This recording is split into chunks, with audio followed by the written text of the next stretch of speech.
দেখতে দেখতে চলে এসেছে শীতকাল। সকাল 10টা বাজে, অথচ কুয়াশার চাদরে চারিদিক ঢাকা। বেলকনিতে দাঁড়িয়ে আছে পদ্মজা, মনটা কু গাইছে। বুকে অজানা একটা ঝড় বইছে। স্থির হয়ে কোথাও দাঁড়াতে পারছে না। ঢাকা আসার পর থেকে নিয়মিত পূর্ণার লেখা চিঠি পেত। প্রায় 4 মাস হলো বাড়ি থেকে কোনো চিঠি আসছে না। পদ্মজা 9টা চিঠি পাঠিয়েছে, একটারও উত্তর আসেনি। বাড়ির সবার কথা খুব মনে পড়ছে। ব্যালকনি ছেড়ে রুমে চলে আসে পদ্মজা। বিছানায় গা এলিয়ে দিতেই ঘুমের রাজ্যে হারিয়ে যায়। একটা সুন্দর স্বপ্ন দেখে। হাওলাদার বাড়িতে টেলিফোন এনেছে।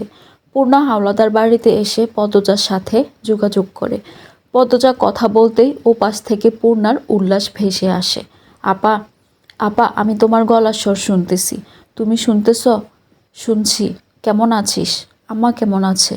বাড়ির সবাই ভালো আছে? সবাই ভালো। তুমি কেমন আছো? আমার বিশ্বাসই হচ্ছে না তোমার গলার স্বর শুনছি। আচ্ছা শোন, বলো আপা, আশেপাশে কেউ আছে? খালাম্মা আছে। এই বাড়িতে আর আসবি না, আমি যতদিন না আসবো, মনে রাখবি। কেন? কেন আপা? মানা করছি, শুনবি। আচ্ছা, কিন্তু আমি ভেবেছিলাম এবার প্রতিদিন দুলাভাইয়ের বাড়িতে আসবো আর তোমার সাথে কথা বলবো। ধুর। আবার যখন আসবো আমাদের বাড়িতে টেলিফোন নিয়ে আসবো। এরপর প্রতিদিন আমাদের কথা হবে। এখন আমার মানা শুন। টাকা কই পাবে? সেদিন উনি বলেছেন নিয়ে আসবেন। আমি মানা করেছিলাম। বললেন তুমি আনন্দে থাকলেই আমার সুখ। তোমার সুখের জন্যই এখন আমার সব। আর কি বলার। দুলাভাই খুব ভালো, তাই না আপা? হুম। আমার শরীর সত্যি ভালো আছে? আছে, আগের চেয়ে ভালো। খেয়াল রাখিস আমার। রাখবো। বাতাসটা বেড়েছে। পদ্মজার গা কাটা দিচ্ছে। আচমকাই ঘুমটা ভেঙে যায়। চট করে উঠে বসে। হাতের দিকে তাকিয়ে দেখল টেলিফোন নেই। একদম বাস্তবতার মতো অনুভূতি হচ্ছিল। পদ্মজা দেয়াল ঘড়িতে দেখে 11টা বাজে। টেলিফোন পুরো দেশে হাতে গোনা কয়েকজনের বাসায় আছে। সেখানে গ্রামে টেলিফোনে যোগাযোগ করা যাবে ভাবা হাস্যকর। পদ্মজা বিছানা ছেড়ে ড্রয়িং রুমে চলে আসে। কপালে হাত দিয়ে দেখে গায়ে জ্বর এসেছে। পূর্ণার সাথে কথা বলতে ইচ্ছা করছে। সে দীর্ঘশ্বাস ছাড়ল। রান্নাঘরে যেতে যেতে ডাকল, মনা। পরক্ষণেই মনে পড়ল মনা বাসায় নেই। 2 দিন আগে বাড়িতে গিয়েছে। খুব একা লাগছে তার। সব কিছুই রান্না করা আছে, আর কি রাঁধবে? 1 কাপ চা বানিয়ে খাওয়া যায়। পদ্মজা 1 কাপ চা নিয়ে ড্রয়িং রুমের জানালার পাশ ঘেঁষে বসল। গ্রামের সোনালি দিনগুলোর কথা মনে পড়ছে। মোর্শেদ প্রথম যেদিন সোয়েটার কিনে দিয়েছিলেন সেই দিনটার কথা মনে পড়ছে। সকাল সকাল উঠে খেজুরের রস দিয়ে পিঠা খাওয়া। কত লোভনীয় সেই দিনগুলো। কলিং বেল বেজে উঠল। অসময়ে কলিং বেল শুনে পদ্মজা অবাক হলো। আমির তো এখন আসবে না। 2 ঘন্টা আগেই বের হলো। তাহলে কে এসেছে? গায়ে শাল টেনে নিল সে। এরপর দরজা খুলল। দরজার সামনে আমির দাঁড়িয়ে আছে। পদ্মজা অবাক হয়ে জানতে চাইল, এত দ্রুত? তৈরি হও, বাড়িতে যাব। পদ্মজা চোখের পলক ফেলে আবার তাকালো। বলল, বাড়িতে মানে অলন্দপুর? আমির দরজা লাগিয়ে দিয়ে বলল, দ্রুত যাও, শাড়ি পাল্টাও। পদ্মজার উৎকণ্ঠা। হুট করে যে কোনো খারাপ খবর? আমির হেসে বলল, তেমন কিছুই না। কয়দিন ধরে দেখছি মন খারাপ করে বসে থাকো, তাই হুট করে যাওয়ার কথা ভাবলাম। তোমার কলেজ তো শীতের বন্ধই আছে। আমি 1 সপ্তাহের জন্য ম্যানেজারকে সব বুঝিয়ে দিয়েছি। আর আলমগীর ভাইয়া এসেছেন, কোনো চিন্তা নেই। এবার দ্রুত যাও, ট্রেন 12টায়। আজকের শেষ ট্রেন কিন্তু এইটাই। আমি তৈরি আছি, শুধু লাগেজে 2-3টা শার্ট ঢুকিয়ে নিলেই হবে। পদ্মজা আর কিছু বলল না। ছুটে যায় 2 তলায়। তার হৃৎপিণ্ড খুশিতে দামামা বাজাচ্ছে। 10 মিনিটের ব্যবধানে শাড়ি পাল্টে লাগেজও গুছিয়ে ফেলে। দুজন বেরিয়ে পড়ে। গন্তব্য অলন্দপুর। দীর্ঘ 8 মাস পর জন্মস্থান, জন্মদাত্রী, জন্মদাতা, ভাই বোন সবাইকে দেখতে পাবে পদ্মজা। ভেতরে ভেতরে উত্তেজনা এতটাই কাজ করছে যে শীতের প্রকোপ টের পাচ্ছে না সে। কেবিনে ঢোকার পর থেকে বারবার এক কথাই বলে চলছে পদ্মজা, কতদিন পর যাচ্ছি। আম্মা হুট করে আমাকে দেখে জ্ঞান না হারিয়ে ফেলে। পূর্ণা নিশ্চিত জ্ঞান হারাবে। আমির হাসল। পদ্মজার 1 হাত মুঠোয় নিয়ে বলল, আসো, গল্প করি। পদ্মজা তাকালো, তার চোখ দুটি হাসছে, চিকমিক করছে। সে প্রশ্ন করল, আলমগীর ভাইয়া আমাদের বাসায় উঠবেন? না, অফিসেই থাকবে। রানী আপা ভালো আছে? কিছু বলছে? আমির চুল ঠিক করতে করতে ব্যথিত স্বরে বলল, ওর জীবনটা নষ্ট হয়ে গেছে, বাচ্চা নষ্ট করতে দিল না, এরপর মৃত বাচ্চা জন্ম দিল, এখন অবস্থা আরও করুণ, ঘরে বন্দি। ইস, খারাপ লাগে ভাবলে, মানুষের কপাল এত খারাপ কি করে হয়। মোড়লবাড়ির সড়ক দেখা যাচ্ছে, পদ্মজা খুশিতে আত্মহারা, দ্রুত হাঁটছে। সে কখনো বাহারি শাড়ি বোরকা পরে না, আজ পরেছে। শাড়ি বোরকা দুটোতেই ভারী কাজ, দেখলে মনে হয় হীরা পান্না চিকচিক করছে। সে তার মাকে দেখাতে চায় সে কতটা সুখী, কোনো কমতি নেই তার জীবনে। মোড়লবাড়ির গেট ধাক্কা দিয়ে ভেতরে ঢুকতেই সব আনন্দ উল্লাস নিভে যায়। পূর্ণা প্রেমা দাঁড়িয়ে আছে, দুজনকে চেনা যাচ্ছে না, শুকিয়ে কয়লা হয়ে গেছে, চোখ গর্তে ঢুকে গেছে, গাল ভাঙ্গা, গায়ে শুধু হাড্ডি, মনে হচ্ছে কতদিন অনাহারে কাটিয়েছে। পূর্ণা পদ্মজাকে দেখেই আপা বলে কেঁদে উঠল, ছুটে না এসে মাটিতে ধপ করে শব্দ তুলে বসে পড়ল। প্রেমা দৌড়ে এসে পদ্মজাকে জড়িয়ে ধরে কাঁদতে থাকলো। পদ্মজা বাকরুদ্ধ, অজানা আশঙ্কায় গলা শুকিয়ে আসছে, চোখ দুটো খুঁজতে থাকলো মাকে। পদ্মজা আমিরের দিকে তাকালো, আমিরের চোখ অস্থির। পদ্মজা প্রেমার মাথায় হাত বুলিয়ে দিল, আর চোখে দেখে পূর্ণা হাউমাউ করে কাঁদছে। কেন আসছে না ছুটে, কিসের এত কষ্ট ওর? পদ্মজা এগিয়ে আসে, পূর্ণাকে টেনে তুলে ক্ষীণস্বরে বলল, এত শুকিয়েছিস কেন? আম্মা ভালো আছে? আপা, আপারে বলে পদ্মজাকে শক্ত করে জড়িয়ে ধরল পূর্ণা। পদ্মজা ঘরের ভেতর তাকায়, কয়েক জোড়া চোখ তার দিকে তাকিয়ে আছে, অজ্ঞাত ভয়ে গলা দিয়ে কথা আসছে না তার। পূর্ণাকে এক হাতে জড়িয়ে ধরে ঘরের ভেতর ঢুকলো পদ্মজা। সদর ঘরে চেনা অনেকগুলো মুখ, প্রতিবেশী সবাই, আপন মানুষগুলো কোথায়? পদ্মজা আরও 2 পা এগিয়ে আসে, উঠান থেকে মঞ্জুরার কণ্ঠ ভেসে আসে, পদ্ম আইছে, পদ্ম।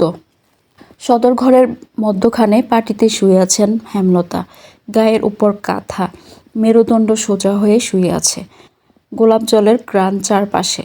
পদ্মজার বুকের হাড়গুলো যেন গুরু গুরু হতে শুরু করলো, বুকে এত ব্যথা হচ্ছে।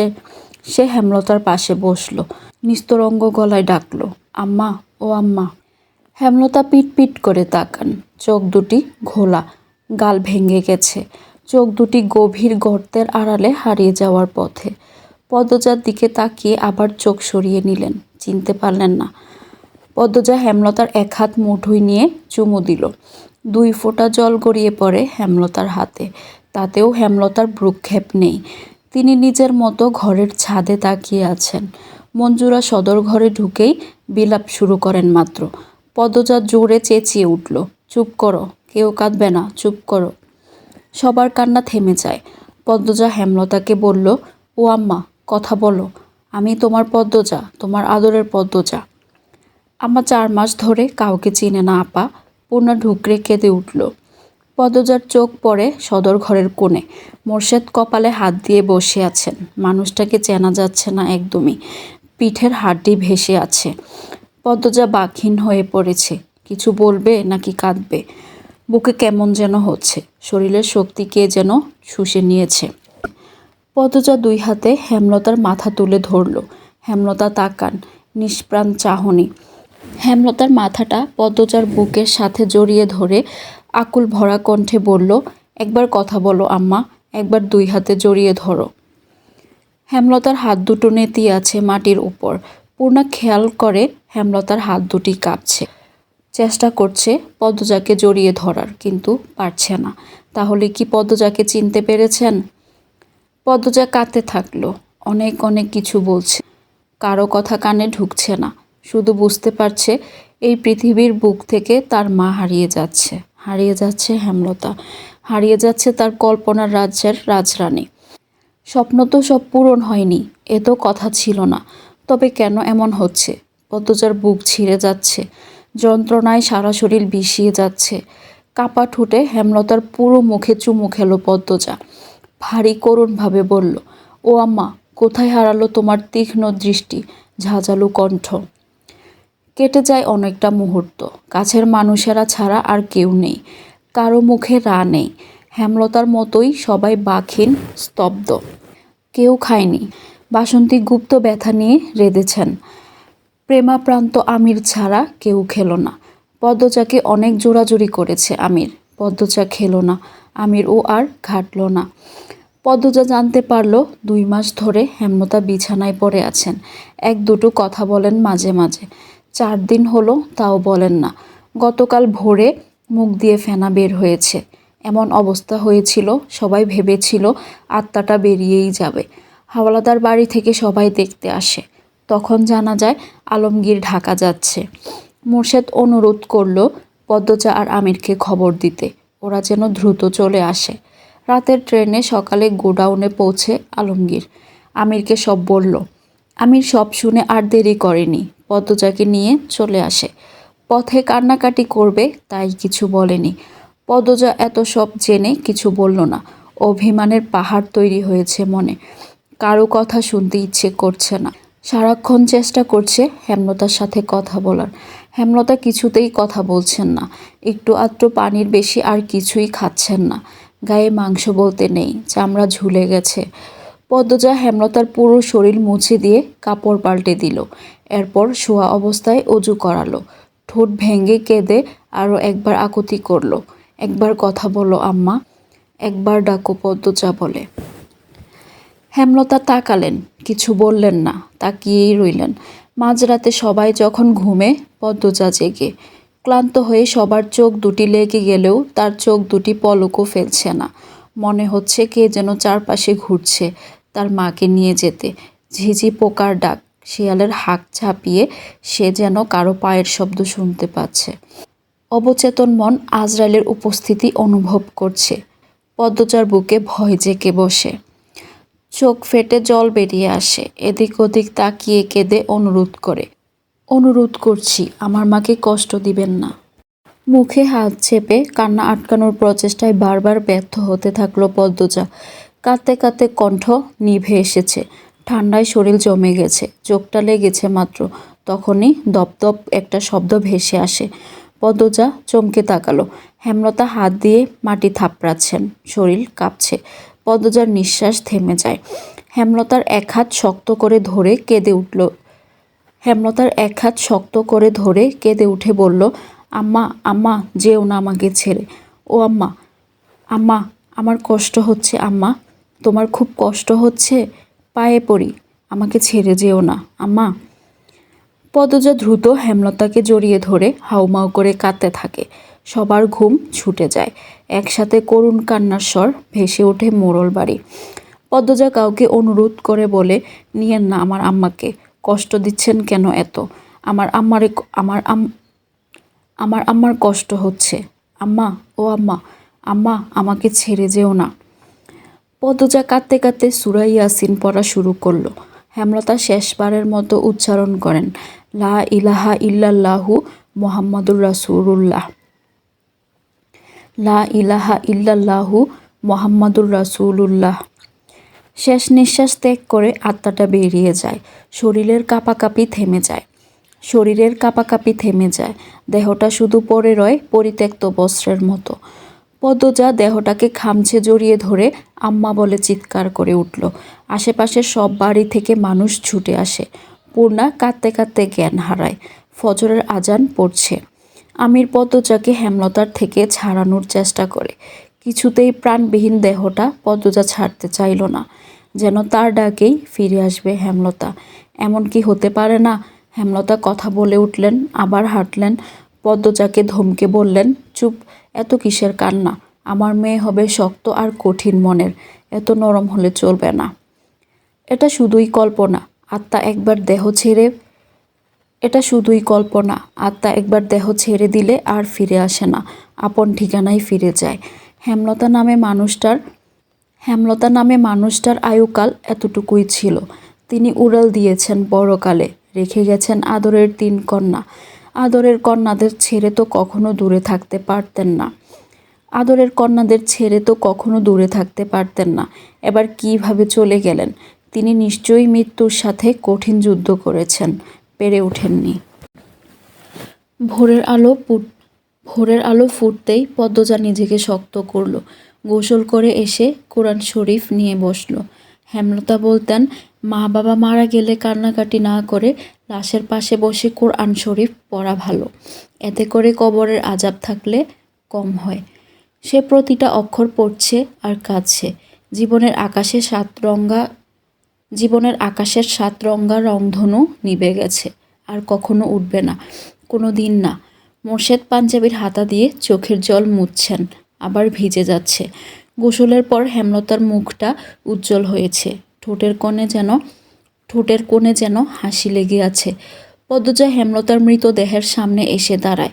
সাদা কাপড়ে মোড়ানো লম্বা দেহটা দেখে বুকটা হাহাকার করে ওঠে। আকাশের দিকে তাকিয়ে বলে, আমি জানি তোমার রূহ আমার পাশেই আছে। এভাবে কথা না ভাঙলেও পারতে আম্মা। বলেছিলে কোনো দিন কোনো কিছু লুকাবে না। বেহেশতে ভালো থেকো আম্মা। আমি পূর্ণা প্রেমা প্রান্তকে দেখে রাখবো। এরপর হাঁটু ভেঙে খাটিয়ার সামনে বসলো।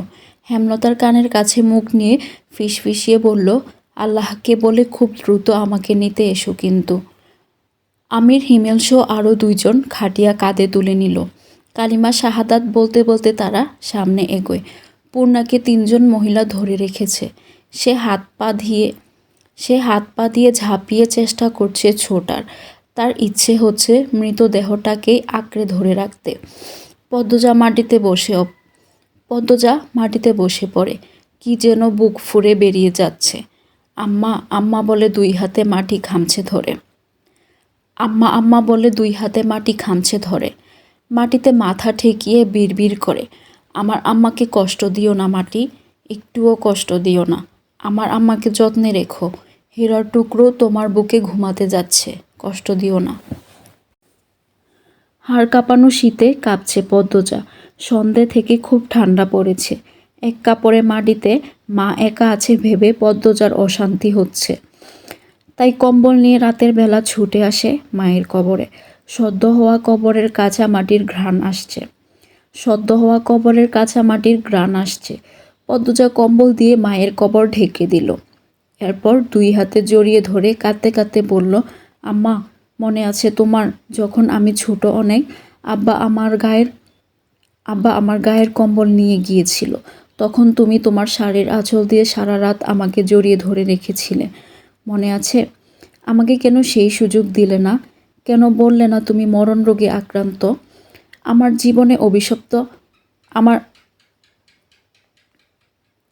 জীবনে অভিশপ্ত আক্ষেপ কেন দিয়ে গেলে আম্মা?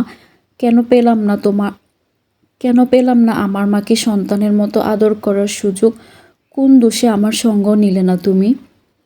মৃত্যুর আগে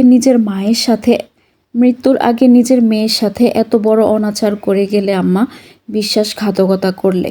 আমি তো তোমাকে অন্ধের মতো বিশ্বাস করতাম, কখনো কোনো বিষয়ে জোর করিনি, জোর করে জানতে চাইনি। আমি বিশ্বাস করতাম তুমি সব বলবে আমায়।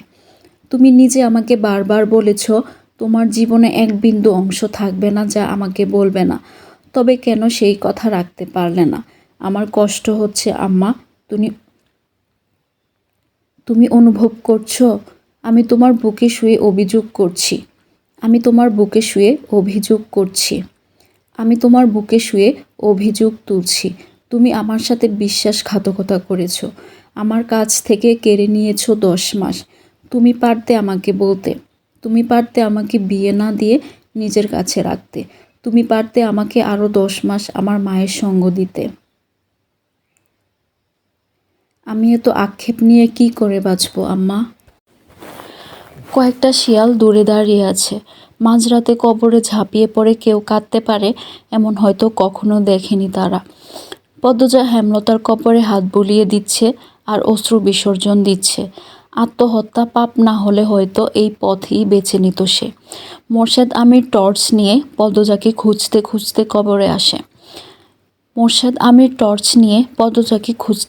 কবরে আসে। হেমলতার কবর দেখে মোর্শেদ দুর্বল হয়ে পড়েন। পদ্মজার সাথে সাথে তিনিও কাঁদতে থাকেন। আমিরের শব্দ ভাণ্ডারে সান্ত্বনা মজুদ নেই। সে সাহস করতে পারল না কথা বলার। কান্না থামিয়ে পদ্মজা মুখস্থ সূরা ইয়াসিন পড়তে থাকল। সে চায় সে চায় না তার মায়ের বিন্দুমাত্র কষ্ট হোক কবরে। সন্তানের আমল নাকি পারে মৃত মা বাবার শাস্তি কমাতে। যদি কোনো পাপের শাস্তি হেমলতার আমলনামায় থাকে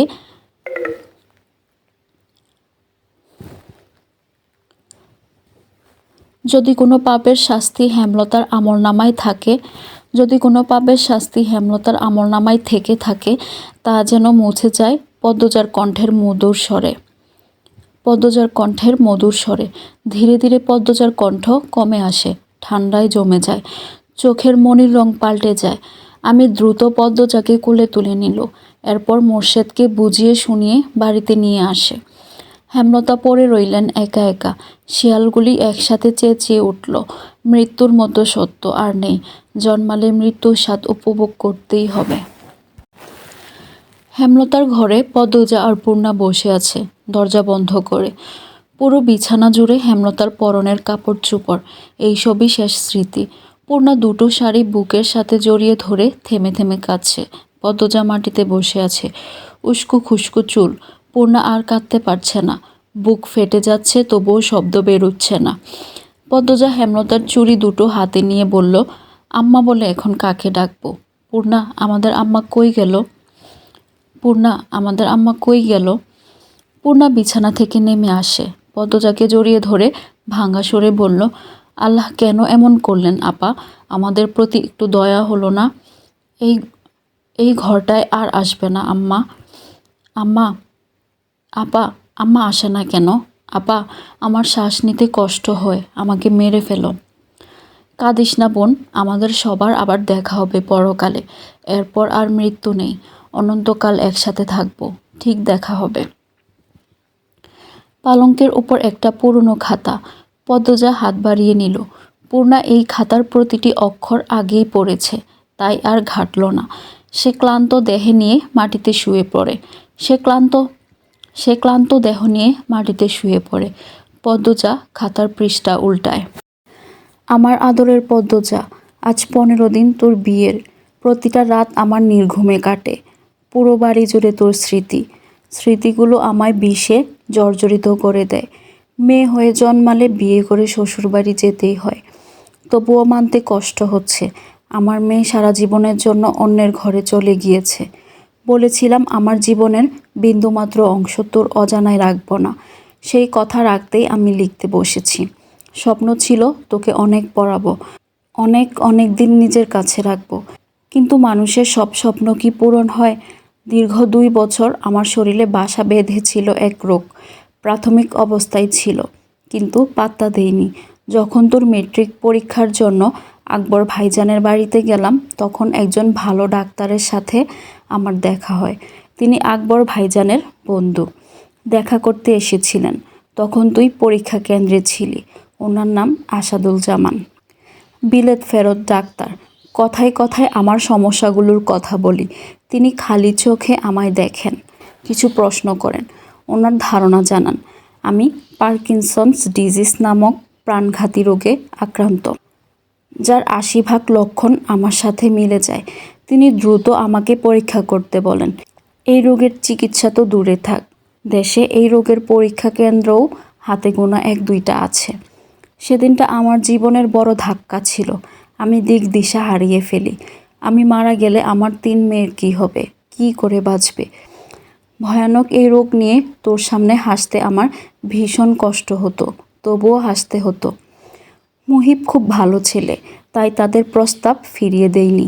আমি মারা যাওয়ার আগে তোর ভবিষ্যৎ নিশ্চিত করতে চেয়েছিলাম। বিয়ে ঠিক করে ফিরে আসি গ্রামে। প্রতিটা দিন, প্রতিটা মুহূর্ত অসহনীয় যন্ত্রণায় কাটতে থাকে। আসাদুজ্জামান ঢাকার এক হাসপাতালের নাম লিখে দিয়েছিলেন। সেখানে এই রোগের পরীক্ষা করা হয়। 100% নিশ্চিত হওয়ার জন্য পরীক্ষা করানোটা জরুরি। তার জন্য কেউ একজনকে দরকার পাশে। তোর আব্বাকে সব বলি। সব শুনে তোর আব্বা হাউমাউ করে বাচ্চাদের মতো কেঁদেছে। আল্লাহর উপর ভরসা রেখে চলে যাই ঢাকা। আমি তখন হুঁশে ছিলাম না। মৃত্যু আমার পিছনে ধাওয়া করছিল, তাই মাথায় আসেনি আমি না থাকলে আমার মেয়েদের কোনো ক্ষতি হতে পারে। ঢাকা যাওয়ার পথে আল্লাহর কাছে আকুতি করি, যেন পরীক্ষায় কিছু ধরা না পড়ে। বিয়েটা ভেঙে দিতে পারি আর আমার মেয়েদের নিয়ে আরও কয়টা বছর বাঁচতে পারি। কিন্তু আল্লাহ শুনলেন না, তিনি দয়া করলেন না মা। জানতে পারি আমার হাতে সময় কম, এ রোগের নিরাময় নেই, যে কোনো বছরের যে কোনো মুহূর্তে মারা যেতে পারি। এই কথা শোনা আমার পক্ষে সহজ ছিল না, ভেঙে গুঁড়িয়ে গিয়েছিলাম। কিন্তু তোদের কথা মনে পড়তেই আবার নিজেকে শক্ত করে নিয়েছি। যতদিন বাঁচব শক্ত হয়ে বাঁচব, তোর জীবন গুছিয়ে দিয়ে যাব। আমি পেরেছি, তোর বিয়ে হয়েছে ভালো ছেলের সাথে, সুখে আছিস, এই তো শান্তি। আমার ভাবতে কষ্ট হয় একদিন তোকে, তোদের সবাইকে আমি ভুলে যাব। এখন তো কথা ভুলে যাই, তখন নিজের নারী ছেঁড়া সন্তানদের মুখও অচেনা হয়ে যাবে। কি নির্মম, তাই না মা? তুই ঢাকা চলে গিয়েছিস অনেক দিন হলো। আমার মনে হচ্ছে আমাদের আর দেখা হবে না। আমার শরীরের অবস্থা ভালো না। আজ নাকি প্রান্তকে চিনতে পারিনি আমি। বেশ অনেকক্ষণ ওর চেহারাটা আমার অচেনা লেগেছে। কি অদ্ভুত, ভুলে যে আবার মনে পড়ে। হাত পা মাথা মুখের থুতনি চোয়াল মাঝে মাঝে খুব কাঁপে। ধীরে ধীরে শরীরের ভারসাম্য একদম নষ্ট হয়ে যাচ্ছে। লাহারি ঘরে গিয়েছিলাম, হুট করে চৌকির উপর থেকে পড়ে গিয়েছি। পূর্ণার সে কি কান্না! মেয়েটা খুব কাঁদুনে হয়েছে, একদমই হাঁটতে ইচ্ছে করে না, শক্তি কুলোয় না। তোর কথা খুব মনে পড়ে। বৃদ্ধ হয়ে তোর শরীরে ভর দিয়ে হাঁটার ইচ্ছে ছিল মনে। পেটের চামড়ায় ফোস্কার মতো কী যেন হয়েছে, চুলকায়, ব্যথা করে, রাতে ঘুম হয় না যন্ত্রণায়। তোর আব্বা আমার অশান্তি দেখে ঘুমাতে পারে না। বাসন্তী আপা সব জানে, মানুষটা অনেক ভালো। ভুল তো সবাই করে, এমন কেউ আছে যে জীবনে ভুল করেনি? বাসন্তী আপার রান্না নাকি অনেক মজার হয়, খুব ভালো ঘ্রাণ হয়, প্রেমাপ্রান্ত সারাক্ষণই বলে। কিন্তু আমি সেই ঘ্রাণ পাই না, ঘ্রাণ শক্তিটাও লুপ্ত হয়ে গেছে। কয়দিন ধরে টয়লেটও হচ্ছে না, খাবার গিলতে পারি না। কোন পাপে এমন করুণ দশা হলো আমার? বোধহয় আর শক্তি পাবো না লেখার। পুরনো সব কিছু স্থায়ীভাবে ভুলতে আর কতক্ষণ? সব লক্ষণ তো জেগেই বসেছে শরীরে, বাকি শুধু দুনিয়াটাকে ভুলে যাওয়া। আজ সারা রাত জেগে আরও কিছু কথা লিখতে চাই। সেদিন আমি জলিল আর মজনুর ছেলেকে খুন করেছি। সৈয়দ তার আগে খুন হয়ে গিয়েছিল। আটপাড়ার বড় বিলের হাওরের টিনের ঘরে ওরা তিনজন সবসময় জুয়া খেলে, গাঁজা খায়। সেদিন ও গাঁজা খেয়ে পড়েছিল। গিয়ে দেখি সৈয়দের লাশ এক কোণে পড়ে আছে। হাতে দাঁড়িয়ে আছে তোর দেবর রিদওয়ান। ও আমাকে দেখে পালিয়ে যায়। এরকম দৃশ্য দেখে অপ্রস্তুত হয়ে পড়ি, তবুও থেমে থাকিনি। বাকিটুকু আর বললাম না, শুধু এইটুকু বলবো, আমি যখন জলিল আর মজনুর ছেলেকে কোপাচ্ছিলাম তখন রিদওয়ান ঘরের এক পাশে লুকিয়েছিল। সে সব দেখেছে। আমি বের হতেই সে উল্টো দিকে হাঁটা শুরু করে। আজ ও জানতে পারিনি সে কেন সৈয়দকে খুন করেছে। তুই ঢাকা চলে গিয়েছিস ভেবে শান্তি লাগছে।